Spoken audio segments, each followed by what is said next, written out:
ಇವ್ರಿಗೆ ಯಾವುದು ಇಲ್ಲ. ನಾನು ನಿಮ್ಗೆ ಕೇಳ್ತೇನೆ, ಮಿಸ್ಟರ್ ರಮೇಶ್ ಜಾರಕಿಹೊಳಿ ಅಥವಾ ಶಿವನಗೌಡ್ರೆ, ರಾಜು ಗೌಡ್ರೆ, ಶ್ರೀರಾಮುಲುರವ್ರೆ ಅಥವಾ ಬಿ ವಿ ನಾಯಕರವ್ರು, ಅಲ್ರಿ ನಿಮ್ಮ ಕಾನೂನು ಅಲ್ವೇನ್ರಿ? ನೀವು ಮಾಡಿಸಿದ್ದಲ್ವೇನ್ರಿ? ಗೆಣಸ್ಕೆತ್ತಾ ಇದ್ರ? ನೀವೇ 9 ಶೆಡ್ಯೂಲ್ಗೆ ಸೇರಿಸಬೇಕು ಅಂತೇಳಿ ಪತ್ರ ಬರೆದಿದ್ದಾರೆ. ನಾಚಿಕೆ ಆಗೋದಿಲ್ಲ? ನಾನು 25 ಜಿಲ್ಲೆಗಳ ಪ್ರವಾಸ ಆದ ಮೇಲೆ ನಾನು ವಿನಂತಿ ಮಾಡ್ಕೊಂಡೆ, ಬನ್ನಿಯಪ್ಪ ಎಲ್ಲರೂ ಸೇರಿ ಒಟ್ಟಿಗೆ ಮಾಡೋಣ, ಜಾತಿಯನ್ನ ಯಾವುದೇ ಕಾರಣಕ್ಕೂ ರಾಜಕಾರಣದ ಮೇಲೆ ಡಿವೈಡ್ ಮಾಡಬೇಡಿ. ಚುನಾವಣೆ ಬಂದಾಗ ನೀವು ಬಿಜೆಪಿಗೆ ಹಾಕೊಳ್ಳಿ, ಇನ್ನೊಬ್ಬರು ಕಾಂಗ್ರೆಸ್ಗೆ ಹಾಕ್ಲಿ, ಇನ್ನೊಬ್ಬರು JDS ಹಾಕ್ಲಿ. ಬೇರೆ ಸಮಾಜದಿಂದ ನಾವು ಕಲಿಬೇಕು. ವೀರಶೈವರು ಸಮಾಜದ ಇಶ್ಯೂ ಬಂದ್ರೆ ಡಿವೈಡ್ ಆಗ್ತಾರ? ಬ್ರಾಹ್ಮಣರು ಡಿವೈಡ್ ಆಗ್ತಾರ? ಒಕ್ಕಲಿಗರು ಡಿವೈಡ್ ಆಗ್ತಾರ? ಅವರಿಂದ ನಾವು ಇನ್ಸ್ಪೈರ್ ಆಗ್ಬೇಕು. ನೀವೇನ್ ಮಾಡ್ತಾ ಇದ್ರಿ ಮಿಸ್ಟರ್ ABCD? ನಿಮಗೇನಾದ್ರೂ ಮಾನ ಮರ್ಯಾದೆ ಇದ್ರೆ, ನಿಮಗೇನಾದ್ರೂ ಬದ್ಧತೆ ಇದ್ರೆ, go and approach Prime Minister, pressurize him to include this in enactment into 9th schedule. ನಾನು ಯಾಕೆ ಪ್ರಾರಂಭದಲ್ಲಿ ಹೇಳಿದೆ ನಾನು ಇಲ್ಲಿ ರಾಜಕಾರಣಿಯಾಗಿ ಮಾತಾಡ್ತಾ ಇಲ್ಲ ಅಂತ ಹೇಳಿ?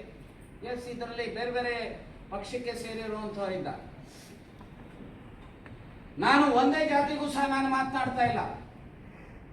ನಾನು ಮಾತನಾಡ್ತಾ ಇರೋದು SCಗಳಿಗೆ 101 ಜಾತಿಗಳು 17%, SCಗಳು 51 ಜಾತಿಗಳು 7%, OBCಗಳು 42% ಆಸ್ ಪರ್ MR ನಾಯಕ್ ಬರಕ. ಇಷ್ಟು ಜನರ ಪರವಾಗಿ ನಾನು ಮಾತಾಡಿದೆ. ಎಲ್ಲಾದರೂ ಒಂದು ಜಾತಿಗೆ ಹೇಳಿದ, ಅದು ನನ್ನ ತಾತ ಮುತ್ತಾತ ಮಹರ್ಷಿ ವಾಲ್ಮೀಕಿ ರಾಮಾಯಣದ ಮೂಲಕ ನಾನು ಕೊಟ್ಟಿರುವಂತ ಸಂದೇಶ. ನಾನು ಯಾವತ್ತೂ ಜಾತಿವಾದಿ ಆಗಿಲ್ಲ, ಆಗೋದು ಇಲ್ಲ. ಜಾತಿಯನ್ನ ರಾಜಕಾರಣಕ್ಕೆ ಬಳಸ್ಕೊಳ್ಳುವಂಥದ್ದು ನಾಚಿಕೆ ಆಗೋದಿಲ್ಲ ನಿಮಗೆ? What is your contribution to society? ಏನ್ರಿ ಮಾಡಿದ್ರಿ ಮಂತ್ರಿಗಳಾದಾಗ? ನಾನು ನಮ್ಮ ಮಾವ SCಗೆ ಸೇರಿಸಿರುವಂಥದ್ದಿದೆ. ಕಳೆದ ಅನೇಕ ದಶಕಗಳಿಂದ ವಿಧಾನ ಪರಿಷತ್ನಲ್ಲಿರ್ಬೋದು, ಬೇರೆ ಬೇರೆ ಕಡೆಯಲ್ಲಿರ್ಬೋದು, ಅನೇಕ ಜಾತಿಗಳನ್ನ SC/STಗೆ ಸೇರಿಸಬೇಕು ಅಂತೇಳಿ ಆನ್ ರೆಕಾರ್ಡ್ ವಿಧಾನ ಪರಿಷತ್ತಲ್ಲಿ ವಿರೋಧ ಪಕ್ಷದ ನಾಯಕರಾಗಿ ಪ್ರಸ್ತಾಪ ಮಾಡಿದ್ದೆ. ನೀವೇನ್ ಮಾಡಿದ್ರಿ? ವಿಧಾನಸೌಧದ ಮುಂದೆ ವಾಲ್ಮೀಕಿ ಸ್ಟ್ಯಾಚ್ಯೂ ಹಾಕ್ಸಿದ್ದೇನೆ ಸಿದ್ದರಾಮಯ್ಯನವರ ಸಹಕಾರದಿಂದ. ವಾಲ್ಮೀಕಿ ತಪೋವನ ಮಾಡಿಸಿದ್ದೇನೆ 2.5 ಎಕರೆನಲ್ಲಿ ಸಿದ್ದರಾಮಯ್ಯನವರ ಸಹಕಾರದಿಂದ. SM ಕೃಷ್ಣವರ ಸಹಕಾರದಿಂದ 2023ರಲ್ಲಿ ಹಂಪೆನಲ್ಲಿ ವಾಲ್ಮೀಕಿ ಅಧ್ಯಯನ ಪೀಠ ಮಾಡಿಸಿದ್ದೇನೆ. ಗುಲ್ಬರ್ಗಾದಲ್ಲಿ ವಾಲ್ಮೀಕಿ ಅಧ್ಯಯನ ಪೀಠ ಮಾಡಿಸಿದ್ದೇನೆ. ಏನಪ್ಪ ನಿಮ್ದು? ಏನ್ ನಿಮ್ ಕಾಂಟ್ರಿಬ್ಯೂಷನ್? SCಗಳಿಗಾಗ್ಲಿ, STಗಳಿಗಾಗ್ಲಿ, ಅಥವಾ OBCಗಳಿಗಾಗ್ಲಿ, ಅಥವಾ ಓನ್ಲಿ ಸಮಾಜಕ್ಕಾದ್ರೂ, ವಾಲ್ಮೀಕಿ ಸಮಾಜಕ್ಕಾದ್ರೂ ಏನ್ರಿ ಮಿಸ್ಟರ್ ರಮೇಶ್? ಏನ್ರಿ ಮಿಸ್ಟರ್ ರಾಮುಲು? ನಾನೇ ಹೇಳಿದೆ ಸಾರ್ವಜನಿಕವಾಗಿ, ನೀವೇ ಲೀಡ್ ಮಾಡ್ರಿ, ನಿಮ್ ಜೊತೆಲಿ ನಾವು ಬರ್ತೇವೆ. ಪ್ರತಿಷ್ಠೆ ಇಲ್ಲ ನನಗೆ. ಸಮಾಜಮುಖಿಯಾಗಿ ಇರಬೇಕು ಅಂದ್ರೆ ನಡೀರಿ, ಹೋಗೋಣ. ನೀವೇ ನಾಯಕತ್ವ ವಹಿಸಿ ಪ್ರಧಾನಮಂತ್ರಿಗಳ ಮೇಲೆ ಒತ್ತಡ ತಂದು 9th ಶೆಡ್ಯೂಲ್ಗೆ ಸೇರಿಸೋಣ, ಸಮಸ್ಯೆ ಪರಿಹಾರ ಆಗುತ್ತೆ. ಈಗ ನಿಮ್ಮ ಜಿಲ್ಲೆಯಲ್ಲಿ ಅನೇಕರು ಈ ಬೋವಿ ಸಮಾಜದವರಿಗೆ 100 ಜನರಿಗೆ ಕೆಲಸ ತೆಗೆದಿದ್ದು. ಉಗ್ರಪ್ಪ ಒಂದು ಕಮಿಟಿಯ ಅಧ್ಯಕ್ಷನಾಗಿ ವರದಿ ಕೊಟ್ಟೆ 9 ಜನ ಶಾಸಕರ ಜೊತೆನಲ್ಲಿ. ಇಲ್ಲ, ಅವರಿಗೆ SC ಕೊಡಬೇಕು. SC ಅವ್ರಿಗೂ ಕೊಡಿ, ಒಡ್ಡ ಸಮಾಜದವರಿಗೂ ಕೊಡಿ ಅಂತ ಹೇಳಿ ಕೊಟ್ಟಿರುವಂತದ್ದು ಉಗ್ರಪ್ಪ.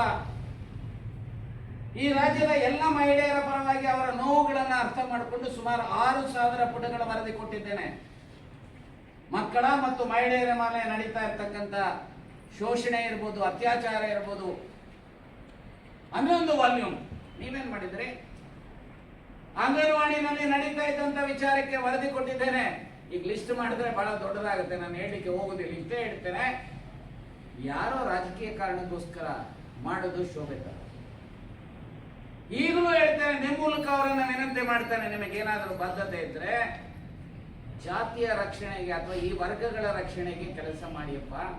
ವೋಟ್ ಬ್ಯಾಂಕ್ಗೋಸ್ಕರ ಮಾಡಕ್ ಹೋಗ್ಬೇಡಿ. ನಾನು ವೋಟ್ ಬ್ಯಾಂಕ್ ರಾಜಕಾರಣಕ್ಕೋಸ್ಕರ ಬಂದಿಲ್ಲ ಅನ್ನೋದನ್ನ ನಾನು ಸ್ಪಷ್ಟವಾಗಿ ಹೇಳಿಕೆ ಬಯಸ್ತೇನೆ.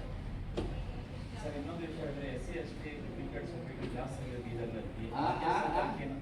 SC ST ಸರ್ಟಿಫಿಕೇಟ್ ಬೀದರ್ನಲ್ಲಿ ಬಹಳ ಜನ ತೀರ್ಕೊಂಡ್ರೆ ಅನಿಕರವಾಗಿ. ಸೊ ಇದ್ರ ಬಗ್ಗೆ ರಾಜ್ಯ ಸರ್ಕಾರ ನೀವೇನು ಒತ್ತಡ ಹಾಕೋದು?